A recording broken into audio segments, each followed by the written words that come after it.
এই মুহূৰ্তত নতুনকৈ অৰুণোদয় আঁচনিৰ বাবে আবেদন কৰা সকলোলৈ সুখবৰ। 1 ছেপ্টেম্বৰৰ পৰা নতুনকৈ হাজাৰ হাজাৰ অৰুণোদয় হিতাধিকাৰী নিৰ্বাচিত কৰা হ'ব। প্ৰতিটো সমষ্টিত 15,000 পৰিয়ালে লাভ কৰিব অৰুণোদয়ৰ সুবিধা। অৰুণোদয়ৰ যোগ্য হিতাধিকাৰী নিৰ্বাচনৰ বাবে গঠন কৰা হ'ব বিশেষ কমিটি। আৰু প্ৰতিটো বুথ কেন্দ্ৰত গঠন কৰা হ'ব তিনিজনীয়া কমিটি, আৰু সেই তিনিজনীয়া কমিটিয়ে নিৰ্বাচিত কৰিব যোগ্য বা পাত্ৰ হিতাধিকাৰীগৰাকীক। আৰু 15 দিনৰ ভিতৰত প্ৰতিটো বুথ কেন্দ্ৰত নিযুক্ত কৰা হ'ব তিনিজনীয়া কমিটিক। প্ৰতিটো বুথৰ বিপৰীতে যোগ্য হিতাধিকাৰী নিৰ্বাচন কৰা হ'ব। আৰু 31 আগষ্টৰ ভিতৰত প্ৰতিটো বুথ কেন্দ্ৰত গঠন কৰা হ'ব তিনিজনীয়া কমিটি। এটা ডাঙৰ খবৰ এই মুহূৰ্তত জনাবলৈ চেষ্টা কৰিছোঁ। 1 ছেপ্টেম্বৰৰ পৰাই প্ৰ-পত্ৰ লাভ কৰিব হিতাধিকাৰীসকলে। অৰুণোদয় আঁচনিক লৈ এই বৃহৎ ঘোষণা বা সিদ্ধান্ত ৰাজ্য চৰকাৰৰ। অৰুণোদয়ৰ বাবে নতুনকৈ প্ৰ-পত্ৰ পূৰণ কৰা সকলে লাভ কৰিব অৰুণোদয় আঁচনিৰ ধন। আৰু প্ৰতিটো সমষ্টিত নতুনকৈ প্ৰায় 15,000 পৰিয়ালে লাভ কৰিব অৰুণোদয় আঁচনিৰ ধন। নতুনকৈ অৰুণোদয় আঁচনিৰ বাবে আবেদন কৰা সকলোলৈ এই সুখবৰ। ৰাজ্যৰ মুখ্যমন্ত্ৰী ডক্টৰ হিমন্ত বিশ্ব শৰ্মাই আজিৰ দিনটোত বৃহৎ ঘোষণা কৰা পৰিলক্ষিত হৈছে। 1 ছেপ্টেম্বৰৰ পৰা নতুনকৈ 15,000 অৰুণোদয় হিতাধিকাৰী নিৰ্বাচিত কৰা হ'ব। আৰু অৰুণোদয়ৰ যোগ্য হিতাধিকাৰী নিৰ্বাচনৰ বাবে গঠন কৰা হ'ব বিশেষ কমিটি। তিনিজনীয়া বিশেষ কমিটি গঠন কৰিব প্ৰতিটো বুথ কেন্দ্ৰত। প্ৰতিটো বুথ কেন্দ্ৰত গঠন কৰা হ'ব তিনিজনীয়া কমিটি। আৰু 15 দিনৰ ভিতৰত প্ৰতিটো বুথ কেন্দ্ৰত নিযুক্ত কৰা হ'ব তিনিজনীয়া কমিটিক, আৰু এই তিনিজনীয়া কমিটিয়ে যোগ্য হিতাধিকাৰীগৰাকীক নিৰ্বাচিত কৰিব। আৰু অৰুণোদয় আঁচনিক লৈ ৰাজ্যৰ মুখ্যমন্ত্ৰী ডক্টৰ হিমন্ত বিশ্ব শৰ্মাৰ এই বৃহৎ ঘোষণা। 1 ছেপ্টেম্বৰৰ পৰাই প্ৰ-পত্ৰ লাভ কৰিব হিতাধিকাৰীসকলে। অৰুণোদয়ৰ বাবে নতুনকৈ প্ৰ-পত্ৰ পূৰণ কৰা সকলে লাভ কৰিব অৰুণোদয়, আৰু প্ৰতিটো সমষ্টিত নতুনকৈ প্ৰায় 15,000 পৰিয়ালে লাভ কৰিব অৰুণোদয় আঁচনিৰ ধন। আৰু নতুনকৈ অৰুণোদয় আঁচনিৰ বাবে আবেদন কৰা সকলোলৈ সুখবৰ। 1 ছেপ্টেম্বৰৰ পৰা নতুনকৈ হাজাৰ হাজাৰ অৰুণোদয় হিতাধিকাৰী নিৰ্বাচিত কৰা হ'ব। আৰু অৰুণোদয়ৰ যোগ্য হিতাধিকাৰী নিৰ্বাচনৰ বাবে গঠন কৰা হ'ব এই বিশেষ কমিটি। প্ৰতিটো বুথ কেন্দ্ৰত গঠন কৰা হ'ব তিনিজনীয়া কমিটি। আৰু এই তিনিজনীয়া কমিটিয়ে প্ৰতিটো বুথ কেন্দ্ৰৰ পৰা যিগৰাকী যোগ্য হিতাধিকাৰী আছে তেখেতসকলক নিৰ্বাচিত কৰিব। আৰু তাৰ পাছতেই অৰুণোদয় আঁচনিৰ হিতাধিকাৰী কৰাব, য'ত অৰুণোদয় আঁচনিয়ে ৰাজ্যৰ লাখ লাখ লোকক বা মহিলাক মাহিলী 1250 টকাকৈ প্ৰদান কৰি আহিছে। আৰু এতিয়াও বাদ পৰি আছে কিছু সংখ্যক লোক, আৰু সেইসকল লোককো এনেদৰে এতিয়া অৰুণোদয় আঁচনিৰ হিতাধিকাৰী কৰা হ'ব, য'ত 1250 টকাকৈ প্ৰদান কৰা হ'ব বুলি ঘোষণা কৰিছে ৰাজ্যৰ মুখ্যমন্ত্ৰী ডক্টৰ হিমন্ত বিশ্ব শৰ্মাই।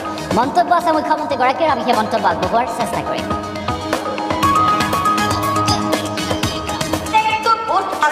সময়ত আপোনালোকে আমাক প্ৰ-পত্ৰসমূহ পূৰণ কৰি দিছিল যে কোন কোন মানুহক অৰুণোদয় আঁচনিৰ প্ৰয়োজনীয়তা আছে। ৰাজ্য চৰকাৰে সিদ্ধান্ত লৈছে যে প্ৰত্যেকটো বুথ কেন্দ্ৰত আমি এখন তিনিজনীয়া কমিটি গঠন কৰিম। গাৰ্জেন মন্ত্ৰীসকলে একোখনকৈ তিনিজনীয়া কমিটি অহা 15 দিনৰ ভিতৰত গঠন কৰি দিব। চিলেকশ্যন বুথত হ'ব। প্ৰত্যেকটো বুথৰ বিপৰীতে অৰুণোদয় হিতাধিকাৰী নিৰ্বাচন হ'ব। আৰু এই নিৰ্বাচনৰ প্ৰক্ৰিয়াটোক গতি দিবলৈ পঞ্চায়ত যিহেতু বৰ্তমান নাই, আমি তিনিজনীয়া কমিটি এখন চৰকাৰে ঘোষণা কৰি দিম।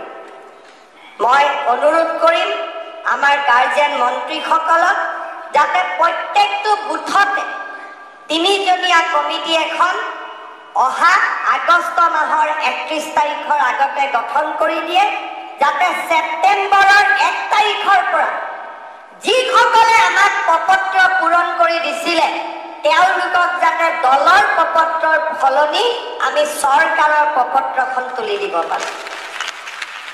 বহুতে কৈছিল ভাৰতীয় জনতা পাৰ্টীয়ে ভেলকিবাজি কৰে, প্ৰ-পত্ৰ দিছে, কোনো কাম নাই।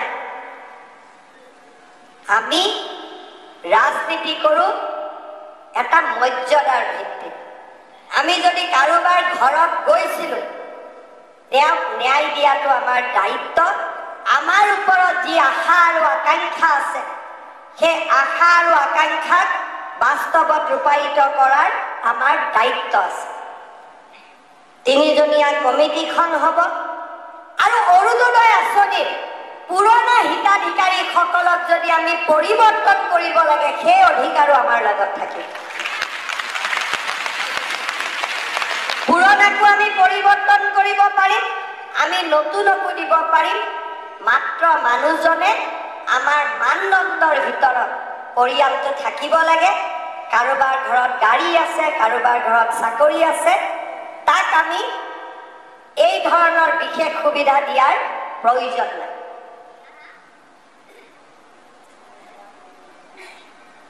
অৰুণোদয় আঁচনি প্ৰত্যেকটো সমষ্টিতে সমষ্টিটোৰ আকাৰ আৰু প্ৰকাৰ চাই আমি 15,000কৈ প্ৰত্যেকটো সমষ্টিত অতিৰিক্ত হিতাধিকাৰী দিয়াৰ বাবে আমি সিদ্ধান্ত গ্ৰহণ কৰিছোঁ। আগত আমাৰ 21,000 ফেমিলি আছিল, এতিয়া আমি আৰু 15,000কৈ ফেমিলি আমি একোটা সমষ্টিত লৈ আহিম।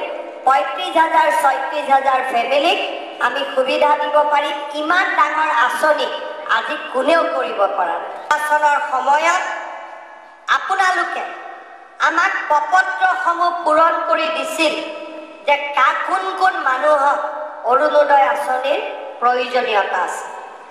ৰাজ্য চৰকাৰে সিদ্ধান্ত লৈছে যে প্ৰত্যেকটো বুথ কেন্দ্ৰত আমি এখন 3জনীয়া কমিটি গঠন কৰিম। গাৰ্জেন মন্ত্ৰীসকলে একোখনকৈ 3জনীয়া কমিটি অহা 15 দিনৰ ভিতৰত গঠন কৰি দিব। সিলেকশন বুথত হ'ব। প্ৰত্যেকটো বুথৰ বিপৰীতে অৰুণোদয় হিতাধিকাৰী নিৰ্বাচন হ'ব আৰু এই নিৰ্বাচনৰ প্ৰক্ৰিয়াটোক গতি দিবলৈ পঞ্চায়ত যিহেতু বৰ্তমান নাই, আমি 3জনীয়া কমিটি এখন চৰকাৰে ঘোষণা কৰি দিম।